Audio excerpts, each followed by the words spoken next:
अस्सलाम वालेकुम। मैं हूं आपका अहमद अदनान तारिक और आज जो हम प्रोग्राम कर रहे हैं वो सईद लक साहब के बारे में।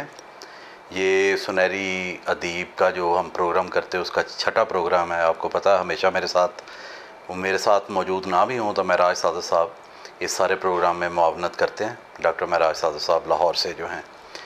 तो आइए स्टार्ट करते हैं सईद लक साहब के बारे में।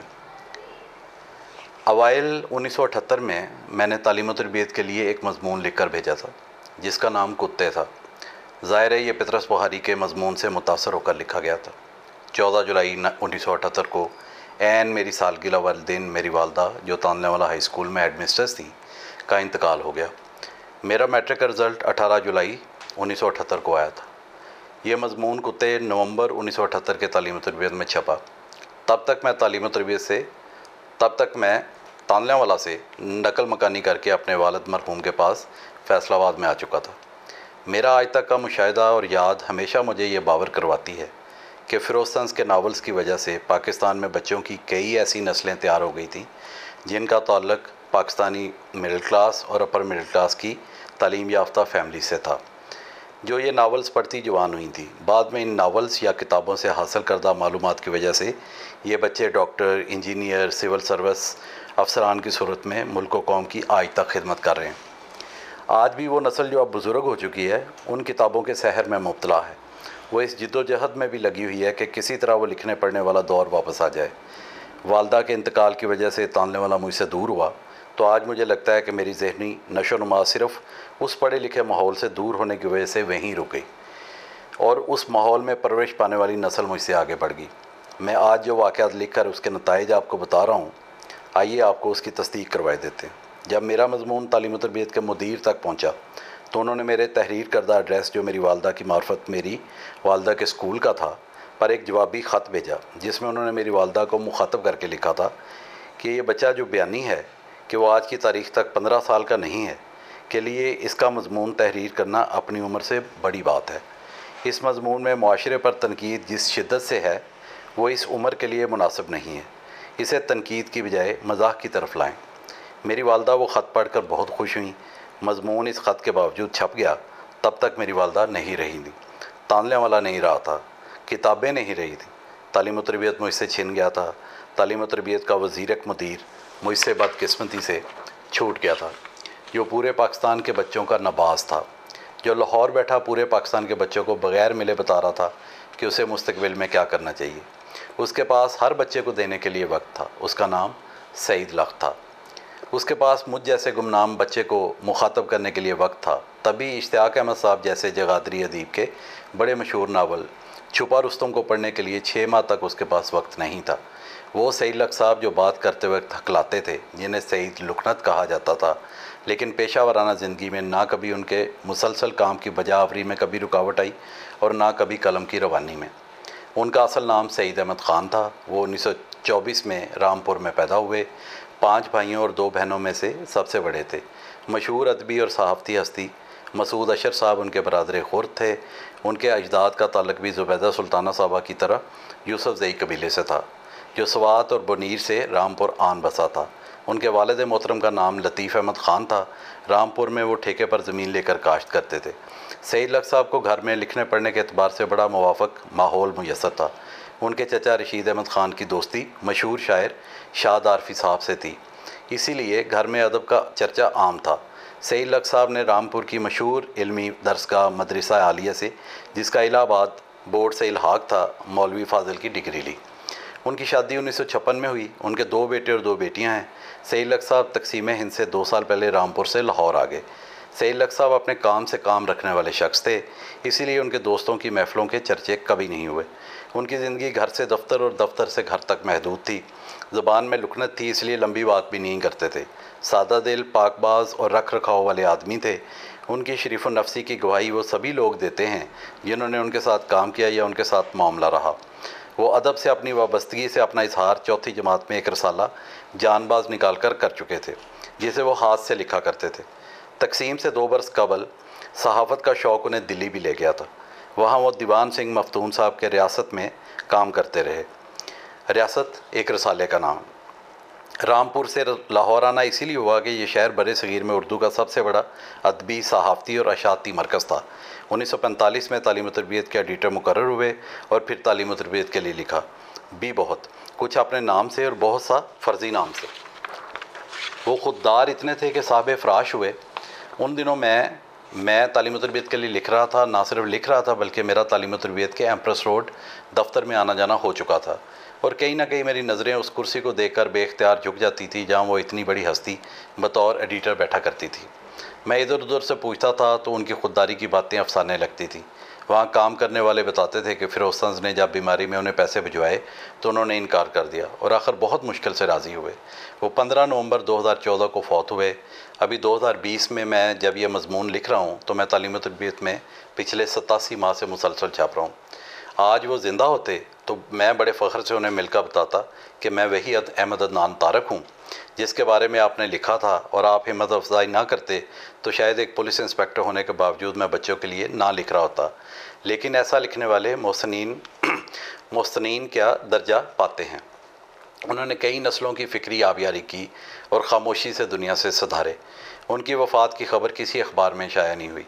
उससे अगले साल जब अखबारों के स्पेशल एडिशन में पिछले साल जो अहम हस्तियां दुनिया से गुजर गई के बारे में लिखा गया तो उनका नाम शामिल नहीं था। आज के बड़े बड़े नामवर मुहक्क़क़ और दानश्वरों से जब पूछा जाता है तो वो बताते हैं कि सईद लख्त की मज़ामीन और कहानियों की किताब हाफ़िज़ जी से बेहतर किताब उनकी नज़र से नहीं गुजरी। मैं आज किसी बड़े बंदे का रेफरेंस इस मज़मून में नहीं दूंगा। मैं अपना और अपने दोस्त डॉक्टर महराज सादत साहब का ही जिक्र यहाँ करूँगा। मैंने उस अजीम हस्ती से अपनी वाबस्तगी आपको ऊपर बता दी। वो मेरे लिए अपनी तहरीर की वजह से माफूकुल फ़ितरत अदीब थे। आज भी खंदे मुकर्रर के उन्वान से कई बार उनकी तहरीरें तालीम और तरबियत के सफ़हात की जीनत बढ़ाती हैं। तो खंद का लफ्ज़ पढ़ कर ना जाने मुझे ऐसा क्यों लगता है कि वो एक दफ़ा फिर मेरे अंदर बैठे नन्हे बच्चे को नसीहत कर रहे हैं कि बेटा मज़े की कहानियाँ लिखा करो, अपने काम से काम रखा करो और तनकीद को छोड़ दो। डॉक्टर महराज सादत की तबीयत मुझसे मुख्तलिफ है। वो मेरे बरक्स जिस काम का दिल में ठान ले वो पूरा करके रहते हैं। उन्होंने दिल में ठान ली कि उन्होंने जनाब सईद लख्त को मिलना है तो वो 2 दफ़ा अपने एक अज़ीज़ की वसातत से एम्प्रेस रोड तालीम और तरबियत में के दफ्तर में जाकर मिले।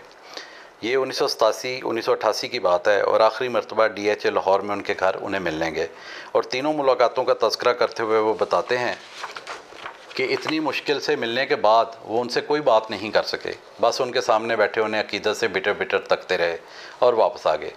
वो गुलिवर ट्रैवल के सफ़रनामे के मस्दाक एक नन्हे से बौने थे और उनके सामने एक अदबी दियो बैठा हुआ था। वाकई यही वो अकीदत का आलम था जो उन्हें पढ़ने वाले सब के दिलों पर छाया हुआ था। अब तक इस मज़मून में मैंने बच्चों के बारे में उनसे मुतल्लक़ जज्बात का आलम लिखा है। वो अदीब जो आज ख़ुद अपनी शनाख्त बहुत बड़े अदीब की रखते हैं, वो उनके सामने बैठे उनसे बात नहीं कर सकते थे। इश्तियाक़ अहमद साहब मरहूम ने अपनी सरगुज़श्त में इस बात का बरमला इजहार किया है कि किस तरह आस्तीन का सांप नावल का मुसवदा देने के बाद वो हर 15 दिन बाद जाकर सईद लख्त साहब से तारीख़ लेते रहे, लेकिन कभी इनसे मज़ीद कुछ पूछने की जुर्रत नहीं कर सके। और बिल आखिर जब उन्होंने अपनी मसरूफ़ियत से वक्त निकाल कर मुसवदा पढ़ लिया तो फ़ौरन हाँ कर दी। तब भी बेचारे इश्तियाक़ अहमद बोल नहीं सके बल्कि एक लंबी सी जी ही कर सके। फ़िरोज़ के ज़ेर एहतमाम उन दिनों जितने धड़ाधड़ नावल छप रहे थे, सईद लख्त साहब सब की नोक पलक बतौर एडिटर सीधा किया करते थे। हमारे दौर में नए लिखने वालों में नुमाया नाम अहमद खल्दून, रिजवाना सैयद अली और रऊफ़ पारेख हुआ करते थे। हाजी रऊफ़ पारेख आज भी तदरीस से वाबस्ता हैं और कराची में किसी यूनिवर्सिटी में प्रोफेसर हैं। उनके नावल खुफिया पैगाम के बारे में ऐसी इतलात थी कि सईद लख्त साहब को इसका मजमून सीधा करने में खासी मशक्क़त करना पड़ी थी। बारकैफ ये कोई मुसद्दक़ा बात नहीं है। यहाँ इस बात का तज़किरा सिर्फ़ इसलिए किया है कि वो हर छोटी बात को भी नज़रअंदाज नहीं करते थे। वफ़ादारी का ये आलम था कि एक दफ़ा फ़िरोज़ से वाबस्ता हुए तो तमाम उम्र उनके साथ ही गुजार दी। जनाब सईद लख्त के नज़दीकी अफराद बताते थे कि वो कहा करते थे कि फ़िरोज़ अगर गाड़ी है तो मैं उसका फ़ाज़िल पहिया हूँ, जो भी पहिया पंक्चर हो जाए तो उसकी जगह मुझे लगा दिया जाता है। उनके साथ ये जुल्म मुसलसल होता रहा। कई किताबें और तहरीरें ऐसी भी शाया हुई जो लिखी तो सईद लख्त साहब ने थी मगर नाम किसी और का था। ज़्यादा ऐसा हुआ कि किताब पर किसी मुसन्नफ़ के नाम के बजाय पब्लिशर का नाम दे दिया जाता था, जैसे फ़िरोज़ लख्त।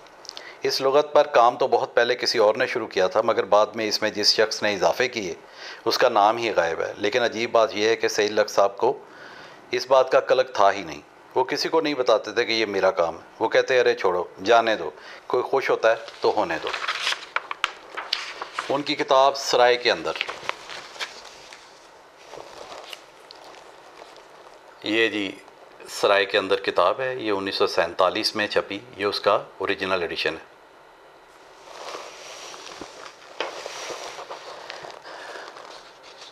इसका असल सरवर्क में सिर्फ मेरा ख़्याल है मेरे पास मौजूद है। इस किताब में 5 दिलचस्प कहानियाँ और एक मज़ाहिया ड्रामा शामिल था।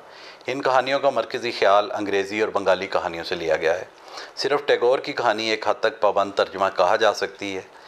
ये कहानियाँ दिलचस्प भी हैं और सबक आमूज़ भी, और ये कहानियाँ मिडल और हाई स्कूलों के बच्चों के लिए लिखी गई हैं। इसी किताब में किताब का कीड़ा कहानी पढ़कर न जाने कितने किरदार मेरी आंखों के आगे से गुजर गए। फिर मुझे अपना ख्याल आया कि मैं भी तो ये खबत ओढ़े हुए हूँ, अपने सोने वाले कमरे को छोड़कर 7 किताबों वाले कमरे में सोता हूँ। उनकी इस कहानी के मुताबिक, अपनी तबीयत और उम्र के मुताबिक मैं कई किताबों के कीड़ों को जानता हूँ। मुझे उनकी ये कहानी ओ हेनरी की कहानियों जैसी लगी, या उसके पाए की लगी। छुट्टियाँ आ गईं, सराय के अंदर, ड्रामा, दुश्मन के मोर्चे में, ये सारी कहानियाँ तकसीम से पहले की लिखी गई हैं। किरदारों तक के नाम इस अमर की गमाजी करते हैं। 5 मोती।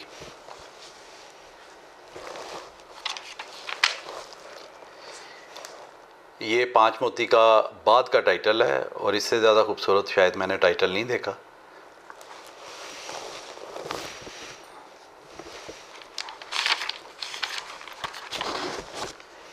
ये 5 मोती का ओरिजिनल टाइटल था जब ये 1947 में ये किताब छपी थी। 5 मोती में 5 कहानियाँ हैं, और वाकई ये 5 मोती ही हैं। ये किताब पहली दफ़ा 1947 में छपी थी। बड़े साइज़ की हुआ करती थी, जैसे मैंने आपको ये दिखाया, लेकिन बाद में साइज़ को छोटा कर दिया गया। लेकिन इस छोटी किताब का सरवर्क कितना दीदा ज़ेब था कि निगाह नहीं टिकती थी। मैं इस मजमून में आपको दोनों सरवर्क दिखाऊंगा जो मैंने आपको दिखा दी हैं। आख ख़जाना में एक वहमी और खपती इंसान की कहानी बयान की गई है, जो मेहनत के बगैर मालदार बनना चाहता है, लेकिन जल्द ही समझ आता है और मेहनत मुशक्क़त से मालदार बन जाता है। मौजों की शहज़ादी शीदू किसी मछली लड़की से शादी कर लेता है। वो लड़की समुंदर को फरामोश कर देती है, लेकिन एक दफ़ा समुंदर में जाती है तो उसे एहसास होता है कि वो तो मौजों की शहज़ादी है। हिम्मत, जुर्रत और इस्तक़लाल पर मबनी ये कहानी है। तीसरी कहानी परियों की पहाड़ी एक निडर और बहादुर मुस्तकिल मजाज नौजवान की दास्तान है, जिसने अपनी शुजाअत और साबित कदमी से परियों की मलका को नीचा दिखाया और उसको अपने आगे झुकने पर मजबूर किया। चौथी कहानी गुदड़ी का लाल, एक गरीब बेवा के लड़के की अजीबो गरीब आप बीती है, जो अपनी होनहारी, अक्लमंदी और दिलेरी से मामूली मलाह से हिस्पानिया का बादशाह बन गया। 5वीं कहानी किस्मत का चक्कर, एक शहजादे की दुख भरी कहानी है जिसने तरह तरह की मुसीबतें झील कर गोहरे मकसूद हासिल किया। इंतहाई मज़े की किताब जिसमें ज़ुबान बयान का ख़ास ख्याल रखा गया। 1961 में फ़िरोज़ संस की तरफ से मुंतखब कहानियों पर मुश्तमिल एक किताब छापी गई जिसका नाम शाहकार कहानियाँ था।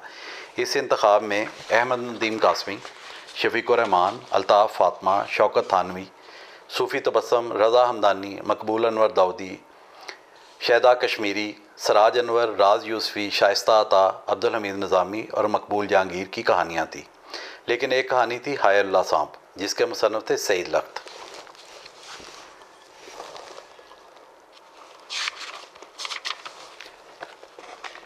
ये इस किताब का 1961 का टाइटल है। इस पे सारे राइटर्स के नाम लिखे हुए हैं, जिसमें सईद लख्त साहब भी शामिल हैं। इनकी ये कहानी नहायत मज़े की कहानी थी, जिसमें वाक़या से मज़ाह पैदा किया गया है। ज़ुबानो बयान और छोटे छोटे वाक़या से जो मज़ाह निगारी सईद लख्त साहब कर गए हैं, वो पढ़ने से तल्लुक़ रखती है। इस कहानी में मसूद अशर साहब, जो आज ख़ुद एक बहुत बड़ी अदबी हस्ती हैं, के बचपन की एक बदहवासी का जिक्र है। उन वक्तों की घरों की छतों के कल्चर का जिक्र है जब सारे का सारा ख़ानदान छतों पर सोया करता था और रात गए तक घर के और मोहल्ले के मसाइल ज़ेर बहस लाए जाते थे। तब टेलीविज़न का झंझट नहीं था, मोबाइल फ़ोन की तो बात ही छोड़ दें। आपको मैंने पहले ही बता दिया कि मसूद अशर साहब सईद लख्त साहब के छोटे भाई थे। 1976 में सईद लख्त साहब की कहानियों के एक और मजमुआ खट्टी मीठी कहानियों के नाम से शाया हुआ।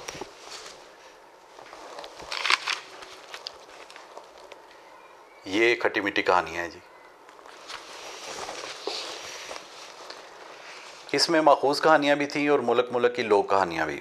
इनकी कहानी जादू का ढोल अफ्रीका की कहानी थी, तो 3 भाई ईरान की।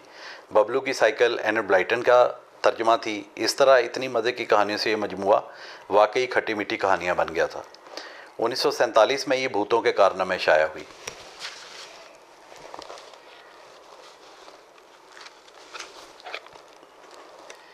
ये थी जी 1947 में छपने वाली भूतों के कारनामे। ये टाइटल देख लें, ये अब ये किताब नहीं मिलती और बिल्कुल ही डायनासोर का अंडा बन गई है ये किताब।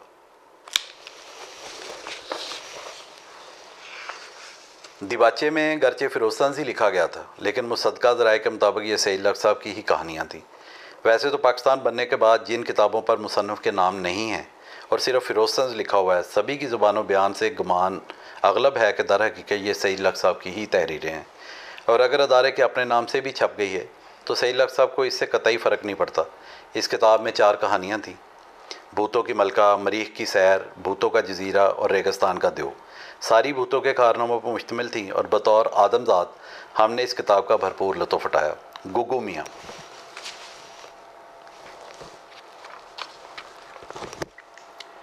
ये गुग्गू मियाँ का जी ओरिजिनल टाइटल, बाद में ये छोटे साइज़ में छपनी शुरू हो गई थी।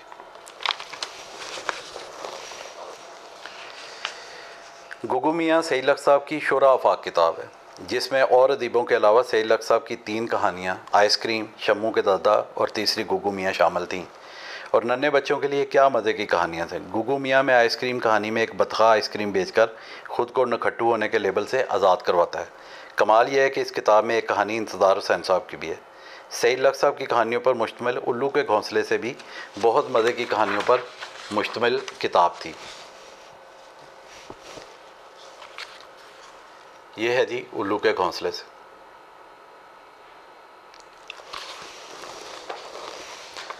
छांगा मांगा के जंगल में एक बूढ़ा उल्लू रहता है। जंगल में किसी भी जानवर पर कोई मुसीबत आती है तो वो दौड़ा दौड़ा मियाँ उल्लू के पास आता और वो चुटकी बजाते में उसकी मुश्किल हल कर देते। तमाम जानवर उन्हें अदब से गुरुजी कहते थे। गुरुजी शाम को दरबार लगाते और जानवर उनके सामने अपना अपना दुखड़ा रोते।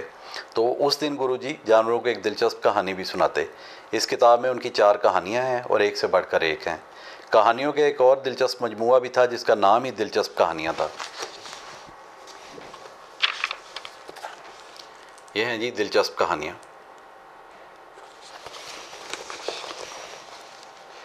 अगरचे इस पर सईद लक साहब का नाम नहीं था, लेकिन बावसूख ज़राए के मुताबिक ये उन्हीं की कहानियाँ थी और मज़े की थी। फिरोज़तंज़ की एक और शोहरा आफाक कहानियों की किताब थी हंसमुख शहज़ादा।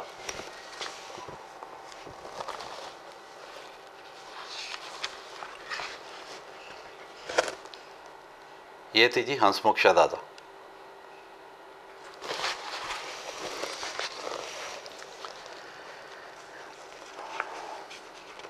जिसमें मुख्तलिफ़ अदीबों की 23 कहानियाँ थी। इस किताब में एक कहानी थी, एक था छकचंदू, जिसके अदीब का नाम था लख्ते जिगर। ज़ाहिर है वो सईद लक साहब ही थे। इसी किताब की एक और कहानी एक रात मसूद अशर साहब ने लिखी। अब इसको लिखने या लिखाने में उनके बड़े भाई का कितना हाथ था ये तो मसूद अशर साहब ही बता सकते हैं। कुछ कहानियाँ सईद लक साहब ने मोहतरमा कलसूम सईद के नाम से भी लिखी। मैंने मोहतरमा इसलिए लिखा कि ज़रूर उनकी कोई निस्बत सईद लक साहब से होगी। इंस्पेक्टर सईद के कारनामे।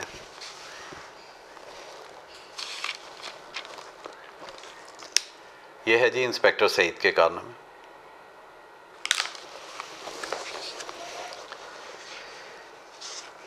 इंस्पेक्टर सईद के कारनामे में इनके 4 कारनामे थे, लेकिन मेरा ख्याल है इंस्पेक्टर सईद का 5वां कारनामा ये था कि इस किताब से मुतासर होकर इश्तियाक अहमद साहब ने उनके कारनामे लिखी और फिर इंस्पेक्टर सईद की बजाय इंस्पेक्टर जमशेद पर लिखते ही गए। कहो नमक नमक के नाम से एक तुर्की कहानी जो बारबरा के वॉकर ने लिखी का तर्जमा सईद लक साहब ने किया। ये बहुत खूबसूरत किताब थी।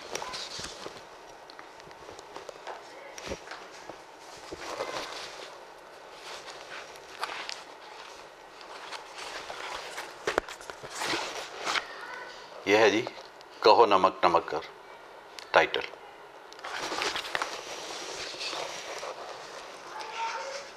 ये बहुत खूबसूरत किताब थी। बाद में सोती शहज़ादी भी इसी तरह की सईद लक साहब की कहानी थी। इसी तरह सिंड्रेला भी उन्होंने ही तर्जमा की थी। उनका शाहकार तर्जमा था पिनाको के कारनामे।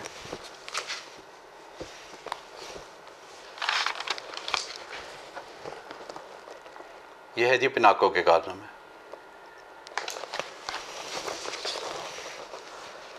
ये एडवेंचर्स ऑफ पिनाकियो से तर्जमा था, जिसे कार्लो कोलोदी ने बच्चों के लिए लिखा था। कहने को ये कठपुतली या कठपुतले की कहानी है, लेकिन इसे पढ़ते हुए यूँ लगता है जैसे हम सचमुच के बच्चे की कहानी पढ़ रहे हैं। हर बच्चा चाहे किसी मुल्क का हो, हंसता खेलता और शरारतें करता है। बच्चे गलतियां भी करते हैं, लेकिन जो बच्चा जल्दी समझ जाता है, अपने आप को ठीक कर लेता है, वो तरक्की, इज़्ज़त और शोहरत हासिल करता है। ये तहरीर किताब का तारफ़ के तौर पर दी गई है और ये बिल्कुल सही तौर पर इस किताब का अहाता है। सईद लक साहब ने बच्चों के लिए मालूमात आमे की किताब भी लिखी, जिसका उन्वान था क्या आप जानते हैं।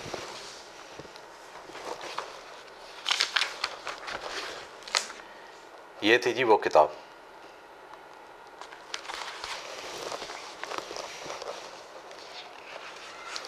और ये 2 हिस्सों पर मुश्तमिल थी। इसी तरह बच्चों का इंसाइक्लोपीडिया भी उन्होंने लिखा, जो जीन स्ट्राउड का तर्जमा था। फिरोज़ उर्दू इंसाइक्लोपीडिया की तैयारी में उनकी मेहनत का बहुत दखल था।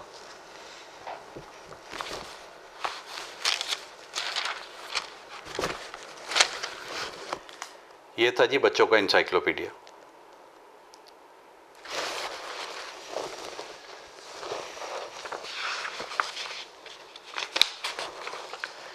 अब आइए उनकी शोहरा आफाक बच्चों के लिए कहानियों की किताब हाफिज़ जी।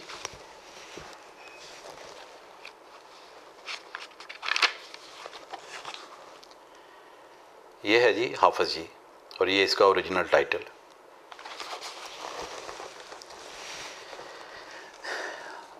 जिसने मकबूलियत में आली पर क्या गुजरी को भी वक्त के साथ शिकस्त दे दी, जिसके छपने के बाद अनगिनत दफ़ा इसके एडिशन छपे और अब भी छप रहे हैं।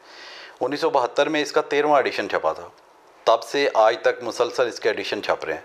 बाकी आप ख़ुद अंदाज़ा लगा लें, इस किताब में 14 कहानियाँ थी और बच्चों के अदब में सबकी हैसियत क्लासिकी अदब की है। ताज़ा एडिशन में उनकी एक और ताज़ा कहानी जट और बट शामिल की गई, जो शायद इस लेजेंडरी अदीब की आखिरी कहानी भी है। हाफिज़ जी में किरदार जिस तरह की ज़बान बयान बोलते हैं और उसमें रवानी से मुहावरों का आम फहम इस्तेमाल और ऊपर से वाक़याती मज़ार निगारी किताब को 4 चांद लगाते हैं। कहानियाँ हाफिज़ जी, मुला पुलाव, नानी टखो, हाय अल्लाह भूत, बाद अब्बा मुलाजा और हाय अल्लाह साम, जिसका जिक्र शाहकार कहानियों में आ चुका है, आज भी ज़बान ज़दे आम हैं। सिर्फ इस किताब के सलूब पर मकाले लिखे जा सकते हैं, लेकिन यह किताब फिरोज़ की तरफ से आज भी छप रही है। शुनीद है आजकल इनके साहबजादे इमरानुल्लाह ख़ान साहब पाकिस्तान में हैं और वो पाकिस्तान में आजकल के बच्चों के कुछ अदीबों से राब्ते में हैं। अगर उनसे मुलाकात होती तो शायद कुछ और मालूमात भी इस मज़मून में आ जाती। फिर भी एक इंतहाई मुकद्दम हस्ती के लिए एक मामूली बच्चों के अदीब की हैसियत से जो बन पड़ा हाज़िर खिदमत है। खुदा उन्हें जन्नत में जगह दे। शुक्रिया।